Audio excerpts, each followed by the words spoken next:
Good morning, welcome to SouthernCrossGO. My name's Grant. Now, if you're new to the channel, it's really nice to meet you.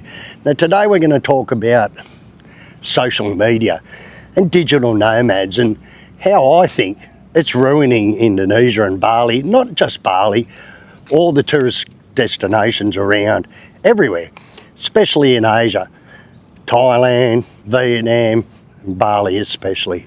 So let's get on to that. Now, I suppose I'm guilty of this myself because I have social media myself. I do YouTube, I've got Instagram and Facebook and things like that. But really, I think the digital nomad scene in Bali at the moment is just getting out of control. Like the whole of Canggu is set up now, just more or less for digital nomads. Now, every time a vlogger puts out on social media, this is the place to come, it's the best place for digital nomads, they're just flocking here in their hundreds.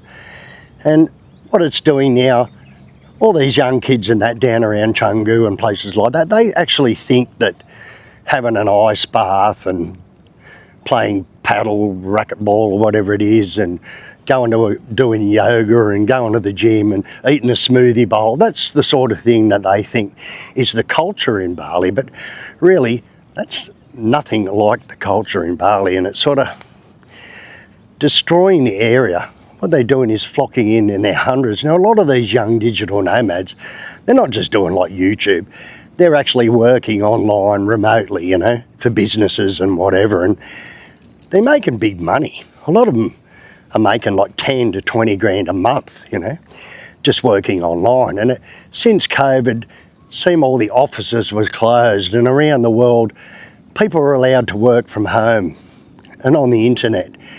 And that sort of hasn't changed then. They haven't gone back to the offices, and they've just turned into digital nomads, and they're just all over the world at the moment. Now, I know Thailand is just suffering really big time at the moment because their economy's getting stronger, prices are up, and people are moving. Now, where they're moving to is to Bali, and they're moving to Da Nang in Vietnam. Now, Da Nang, it's got a special place in my heart. It really is a good area. Now, Da Nang's just probably the best place in Vietnam. It's beautiful beaches, it's a clean city. It's city right to the beach, and it's not like a city, it's more like a country town. And that's starting to be promoted for digital nomads more and more and more. And they're just flocking there in their hundreds. Now, the reason why a lot more of them are coming to Bali is because there's only a 3-month visa. You've got to leave the country and come back in Vietnam. But that place is, I've noticed over the last few years, the prices are just going up and up and up so quickly. It's becoming not a cheap destination anymore. And just check out this temple. This is one of my favourite temples in the whole of Bali. It really is a beautiful little temple. It's all gold and red. It's just so pretty. Okay, so back to that. See, what's happening now is the kids are flocking here, and what they're all doing is coming here. Also, since the Russian-Ukraine war, there's an extra 30 to 40,000 Ukrainians and Russians moving in, not just them, Australians too. All the young kids are coming to Bali to work remotely, Now, I can't blame them because I did the same thing more or less. Not just to work remotely, but, everyone loves the place. They all want to live here, and that's sort of the problem. Like, it's okay if you're retiring, and, so many people have been coming here all their life. They want to retire. There's more or less, there's literally hundreds and hundreds of people from Australia retiring in Bali now every year here because it's just getting too expensive in Australia to even live. So they're selling up and moving here, moving to Asia, where they can actually live off their pension or live off their superannuation, But what's happening, like all the really good secret spots around the world, like there used to be like 2, maybe 3 waterfalls you used to visit. Well, there's about 100, and now they've all been discovered. And what happens is one good big digital nomad or YouTuber or something like that with 1 million or plus subscribers, they can go to a quiet, secret little beautiful spot, a beautiful beach, make a video about it, and within a couple of weeks, there's hundreds of people there. Now, the local economy normally can't handle the new quick tourism like that, you know. There's not enough places to stay in them areas. There's not enough food to eat, and it's becoming like that. A big influencer or YouTuber or whatever has just got to do a video on some beautiful place. You can see the effects of this, like in places like Phi Beach in Thailand, where they made that movie The Beach. And once a couple of big influencers that got in there and did some videos on it, now you can't even get on the beach. There's just 100 boats there every morning, and that sort of thing's happening here too, you know. And all the young kids, they've got a lot of money, these kids. It's surprisingly, you know, how much money they've got. So just check out this little temple here. And sometimes I come here and you see people just hanging out here. There's a little post where you can sit. So you've got the little Balinese temple, the Hindu temple. Very nice. They're always around a big tree or a tree. Yeah, so what's happening is these young kids have got shitloads of money, you know, they're rich. I mean, a lot of them are making like that, minimum 5 to 10 grand or more a month, just working online, and the big YouTube channels really are making a lot of money. You know, some months I can even get like 9 or 10 million, you know, $900 to $1,000 just with 5,000 subscribers. So just imagine how much you're getting. If you got 500,000 or 1 million subscribers, they're millionaires, them kids, you know. They're leasing land, they're building villas, they're renting them out, and it's really pushing the price up. It really is, you know. And it's not just making it more expensive everywhere now for tourists and people that want to live there, but for the locals more or less have got to cop the same prices as what the tourists do, you know. So it's affecting them pretty hard, you know. Like, the rest of Indonesia is still cheap because life just goes on as if there's no tourism at all, because there is no tourism and everything's half the price, most of Indonesia, you know, unless you get into the big cities and that, you know. So the tourism really has destroyed Bali a lot, especially made it so much harder for the local people to survive here, you know. Like, you know, nowadays, you more or less got to spend $50. If you want a villa now, you're looking at $150, $200 a night, you know. When before COVID, you could easily get one for $80 a night, you know, with a swimming pool and everything. But, you know, there's just so many people living here now. They're buying up all the rice paddies, they're filling them in, they're building blocks of villas and little townhouses and condos and stuff, and it's just getting out of control, it really is. That's why a lot of people, I suppose, are moving. They're moving to Vietnam, but Vietnam's becoming, it used to be the cheapest place in the world, now it's not. It's becoming expensive, you know.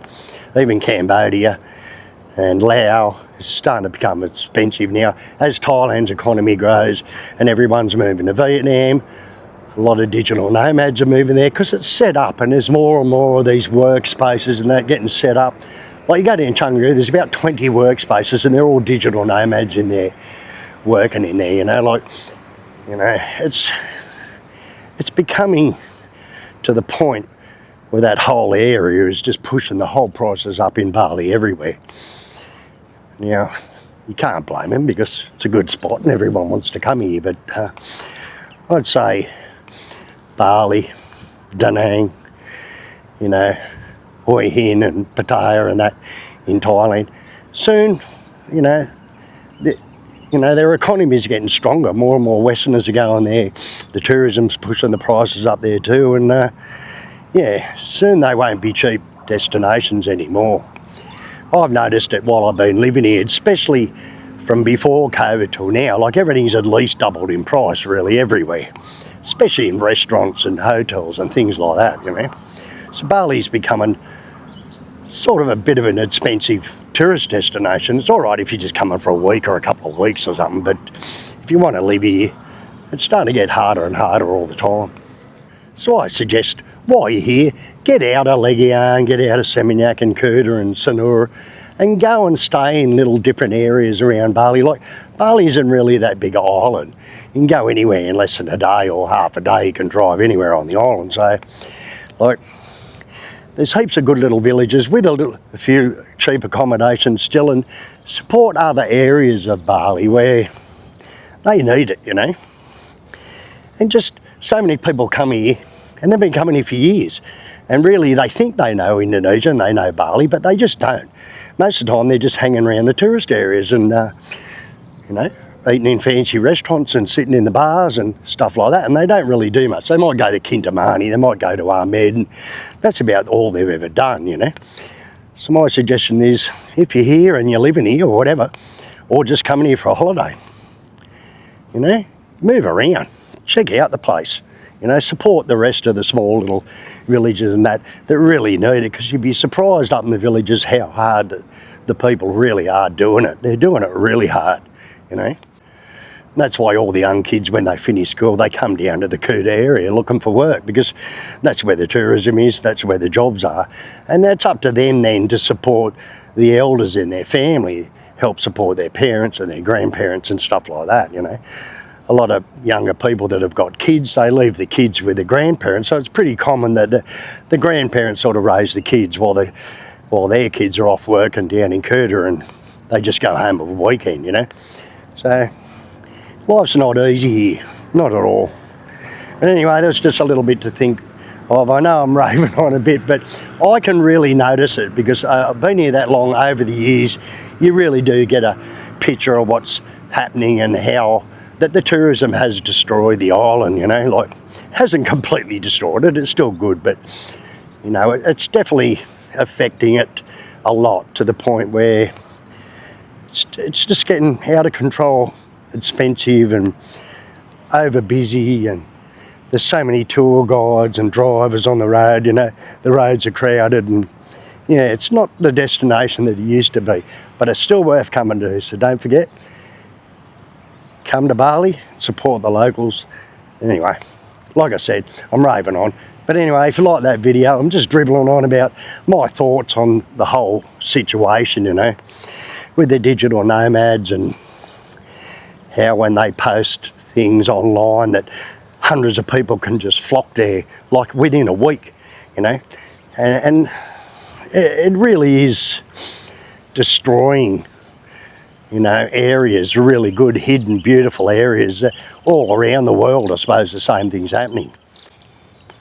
So leave it in the comments, your thoughts on what you think, you know, is happening, and what you've actually noticed yourself has happened over the years in Bali. It'd be interesting to see people's different point of view, because everyone experiences the place different. I notice when I speak to all the new expats that are just moving here now in the last year or so, they've got a completely different idea and picture and in their head of really what it's all about. It'd be good to hear your comments and what you think about what's happening here, and if you think the place is getting too pricey, and if it's getting overcrowded and whatever, and also what other destinations around Southeast Asia that you've been to and, you know, that you like and you think maybe the same thing's happening there.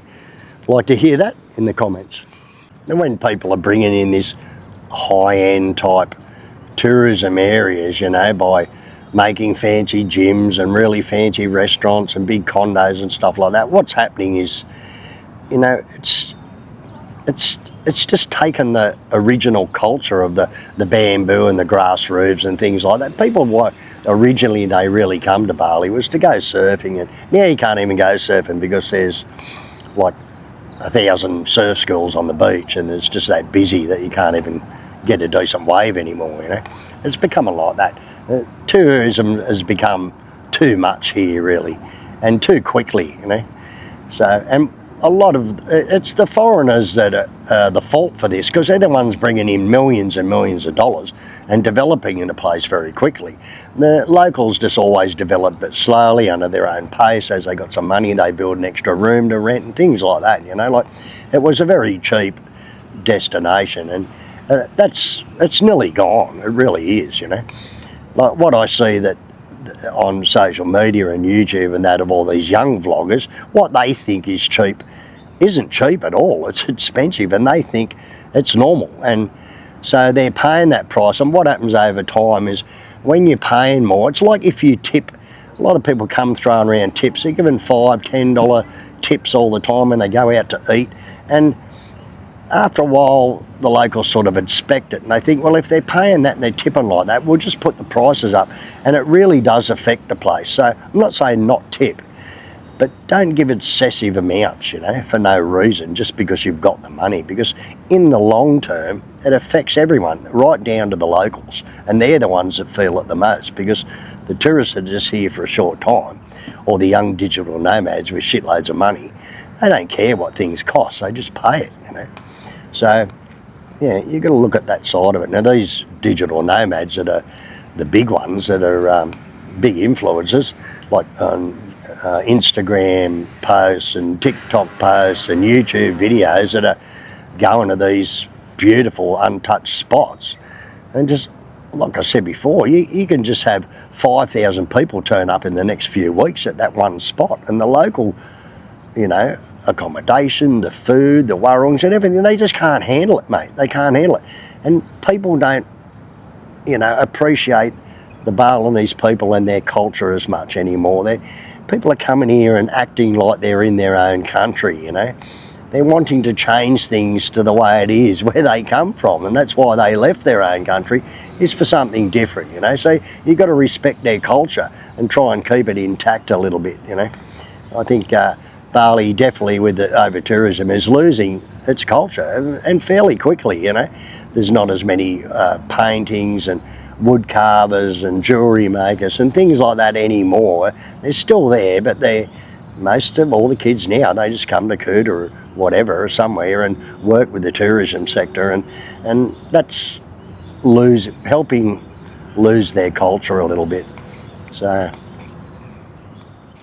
now I'm guilty of this myself, you know. I'm doing YouTube, but I try and keep it to just warungs and things where most of my places are around the tourist area, just out of the tourist areas.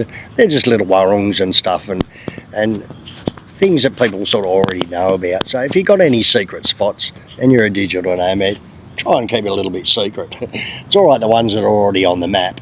But yeah, so I'm definitely guilty of it myself, I suppose, as adding to the problem, you know. And I just see it, and I've been thinking about it a lot over the last few years, and how busy it's getting here now. And yeah, there's just so many people moving here. But it's still a good place to retire to. So don't forget, sell up and get over here somewhere in Asia, because Australia's just out of control, and really, I can't blame you. Everyone wants to do it, and everyone is, because Australia's just priced itself out. The government's no good anymore. They're not doing what the people want, you know. It's that expensive that you've just got to get out, you know.